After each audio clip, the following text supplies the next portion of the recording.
Hi everybody, it's Laura. Thank you so much for joining me on my channel. Today I have a layout that I made using the Shimmerz Paints March Color Kits collection. So I started off with using my Creative Memories circle cutters. I still use those quite regularly to cut out a number of circles from the pattern paper. I have some larger circles, some smaller ones, and then for each pattern paper circle that I cut out the same size of white cardstock 2 times. So I layered together the 2 white pieces of cardstock and then I put the pattern paper on top. So for this particular circle, I was going to attach down the thinner stripes so that you could see those. And then when I flipped over the paper, I thought, oh, these thick stripes are really nice too. So sorry if my voice sounds a little bit different.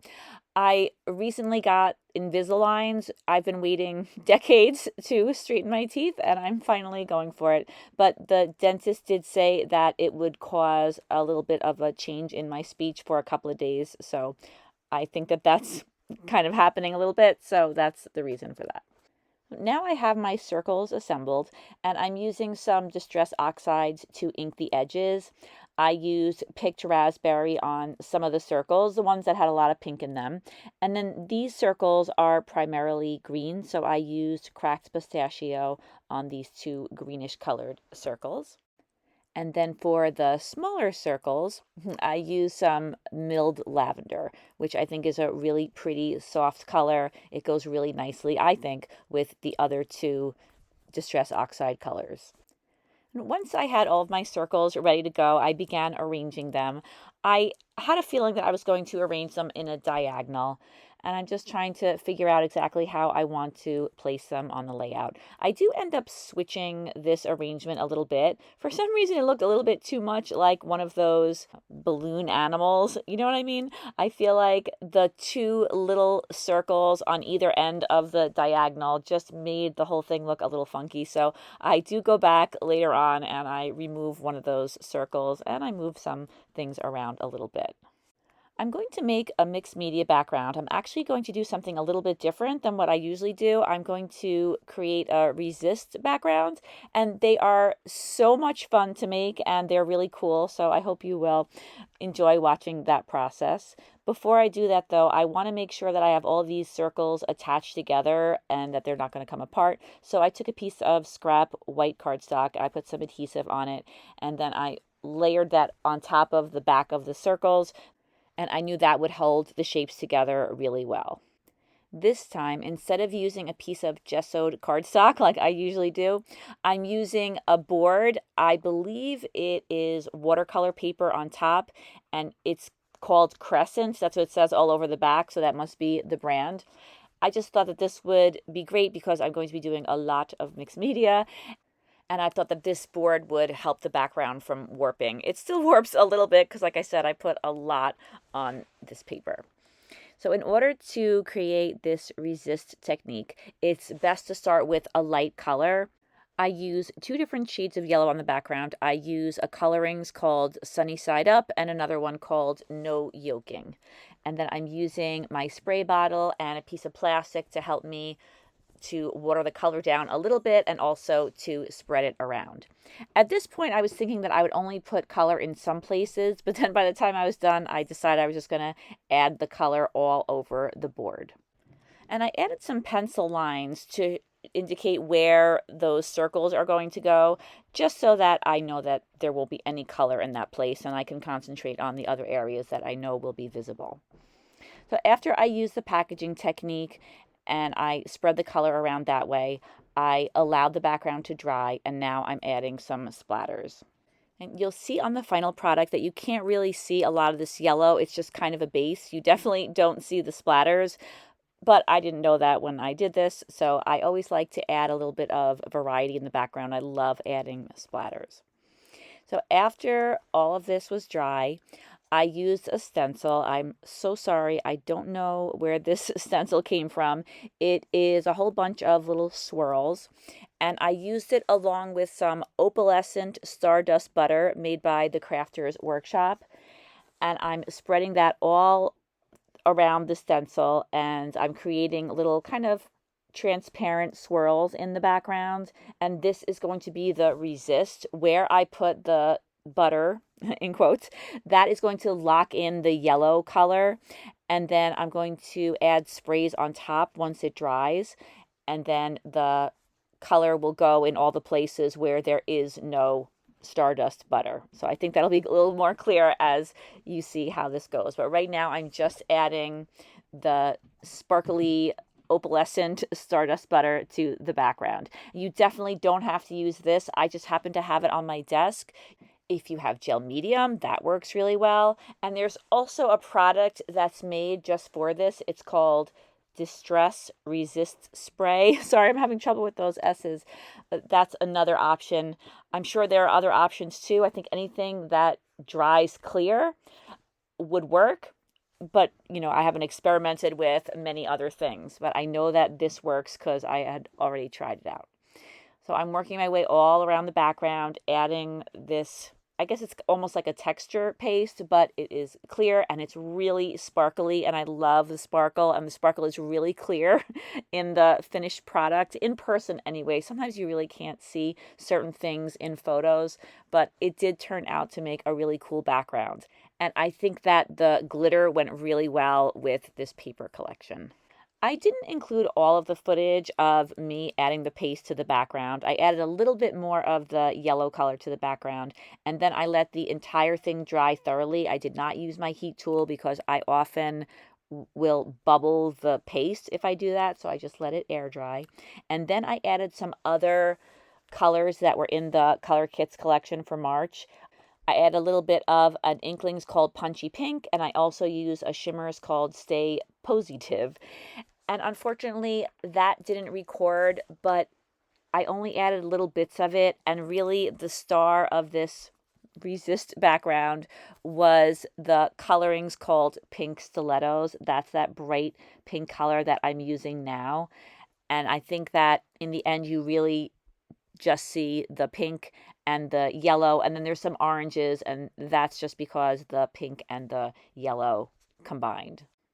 So now that I've added that darker color pink, you could see the resist effect. You could see how the pink went in the places that did not have the paste on it.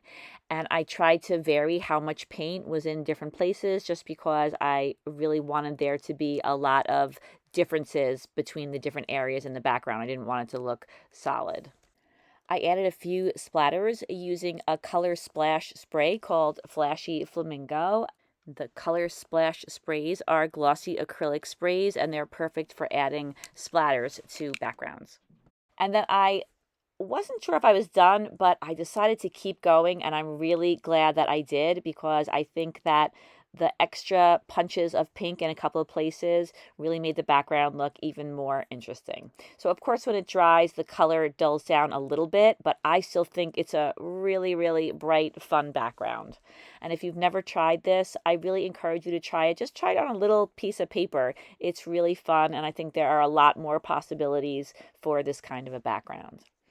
So after the whole background was totally dry, I added some white splatters. I knew that I was going to have a lot of white in the circles, so I thought that that would help to marry the background and the circles that I'm going to put on top of it. And if you have not tried a mixed media background, I really encourage you to give it a try. It's so much fun. For a background like this, you really just need a couple of colors. You need a really light color, and you need at least one darker color, and you can create such really cool textures. Another choice I could have made was to use pattern paper in the background and then make the circles out of this mixed media resist. Maybe I'll try that at another time, but I have to say I really had a lot of fun making this background, and it's all because of the beautiful paints and the resist effect. I really don't think you can go wrong with this technique, because once you have the first color sealed in, you can go crazy with the other colors, but that color is always going to stay sealed in as you originally made it. So now I have my background done, the circles are done, and now I'm ready to add my photo. And this is a photo of my daughter Danielle, and I thought the colors matched really well with the pattern papers. I was also thinking that since there are some touches of black in this collection, I should add just a few splatters of black in the background. And I added the white and black splatters using some watered down acrylic paint. I wanted to have slightly bigger splatters in a couple of places, so I used the little straw inside the container and I dotted on some slightly larger black dots. So now I'm finally ready to attach those circles down to the background. I'm using my T-square to make sure that the hexagons are straight. And then I mounted my round photo on a piece of white cardstock and then again on a piece of black cardstock. And now I'm attaching it down to the circle. And I thought that I would put it a little bit further down in the circle so it wasn't so symmetrical. And then I started working on the title. So I absolutely admit that I Googled puns on Peeps. So my daughter loves those Easter Peeps, or at least she used to. She doesn't eat them anymore, but she used to absolutely love them. And so I wanted to have a title that had to do with Peeps. So I found a couple of them actually, but I thought this was the best one. It says, I'm a people person.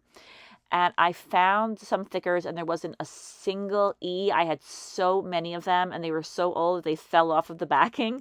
So I thought that using the threes would be fine because there's something about that that kind of goes with Peeps, even though the Peep font doesn't have an E that looks like a three. I don't know. I just thought that it looked okay. So I kind of dug through all those letters, found the ones that I needed, and then I always like to put the letters on off camera because it takes me a really long time and I like to line them up, and that's not really fun to watch. So after I got my title on there, I started looking through the ephemera and I found so many great pieces of ephemera to add to this background. There were lots and lots of flowers. And then there was also that really cute flower that has the smiley face. I put that on the top of the photo. And then I started moving those flowers all around the background to decide where I thought they would go best. And then I love the little rainbows that were in the ephemera pack. So I included 2 of them and I put them in opposite corners. And the tape broke on my ATG gun. So I was trying to get the adhesive on manually. And then I was finally able to rethread it and put the adhesive on in the regular way. In general, the ATG gun I think is fantastic, but every once in a while it'll break, but it's not too hard to fix. And before I forget, I just wanted to say that when you place an order with Shimmerz, if you use my name in the comments, you'll receive a free gift. I usually forget to say that until the very end. I have 2 butterflies that I got from the ephemera pack, and I wanted to pop up their wings a little bit, so I used just some small pieces of fun foam, and then I add some adhesive to the foam and also to the center of the butterfly so that when the center is pressed down, the wings will pop up just a little bit. I've been doing that for years, and I like the way it looks, so I continue to do it. So over to the right-hand side of my mat, I have some flowers. I fussy cut those out from one of the pattern papers, and I'm going to include a couple of those on the layout as well. I also include this banner right underneath my photo. I think that this is a perfect little addition to the photo cluster. And then I wanted to cut away the excess ephemera piece. I don't know why I thought I could do that while the piece was still attached down to this board, but I ended up taking it off and cutting it with my scissors and then putting it back on there. I just knew I wouldn't be able to cut the ephemera straight without taking it off the background, but of course I had to try.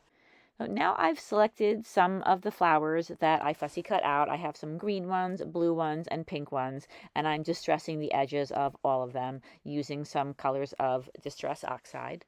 I used 3 different colors. I used Speckled Egg, that's the bluish color, Crushed Olive, that's the greenish color, and Victorian Velvet, that is the pink color. And now I'm adding those flowers to a couple of different places around the layout. I always like to add a little something by the title. I don't like to neglect it, and I don't want it to look super different from the rest of the layout, so I always try to put a couple of embellishments there. And then I added some to the flowers that were already there, and I sprinkled some around the background. So I always love to include the Shimmerz dots on my layouts. They are in every color kit that I've ever received. We usually get 3 of them. I absolutely love this one. Look how beautiful it is. It has all the different colors that are on this layout. I added a little bit of foam to half of it so that it would sit correctly on the circle that I'm putting it on, because one of the circles is higher than the other. And then I use some ATG adhesive and I attached all of these flowers to the background. The smiley face flower that's on top of the photo has some touches of black, and then I have the black mat around my photo, but I wanted to have a few other touches. Oh, I also have the splatters too, but I thought that this little rainbow would look nice right on top of the title, so I fussy cut it out and attached it down. And then I also wanted to use this circle, and I wanted to put it in 2 different places, so I'm going to cut it not in half, but I'm going to cut it up and then use one part of it on one side and the other part on the other side, just for a few more touches of the black and white. This photo is of my older daughter, and we were in this really cool place in Lancaster, Pennsylvania. It was a candy store, and the colors inside the store were just so beautiful. They're the same colors that you could see on the layout, just really pretty pinks and blues and greens. And so I thought that this picture would be a really good one to use with this color collection. Now that I have all of my main elements on the page, I'm going to add some finishing touches. And to me, finishing touches are usually things like jewels and enamel dots. And especially when I have flowers on the page, I love to put jewels in the centers. So I store my jewels by color. So I pulled out my pink jewels and my yellow ones and blue ones, and I began adding them to the flowers. And then I also wanted to add some jewels to the center of the butterfly on the bottom. I didn't want to add jewels to the butterfly on the right hand side because the center was black, and I wanted to keep my touches of black on the page. And I use a variety of different sizes, and I tried to match the size of the jewel to the size of the flower. And I also wanted to add a lot of variety of colors. Some of the jewels are those regular faceted jewels. And then I also used some called dewdrops. I got those from Want to Scrap, and they have them in a whole bunch of different colors. And I like the way they have them in a number of different sizes, and I think they look nice alongside the faceted jewels.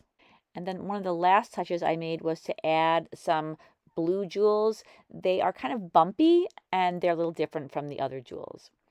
So the layout is complete, and here are a few close-ups. Thank you very, very much for watching. I really hope you enjoyed this video, and I hope that you're going to give this resist a try one day. If you do, please leave me a comment, or you could also tag me on social media at City Scrapper. I would love to see what you made. So don't forget to check out the link in the description box to the Shimmerz shop. You can get your own March Color Kits collection there. Thank you so much again for watching. I hope you have a great day. Take care, everybody. Bye-bye.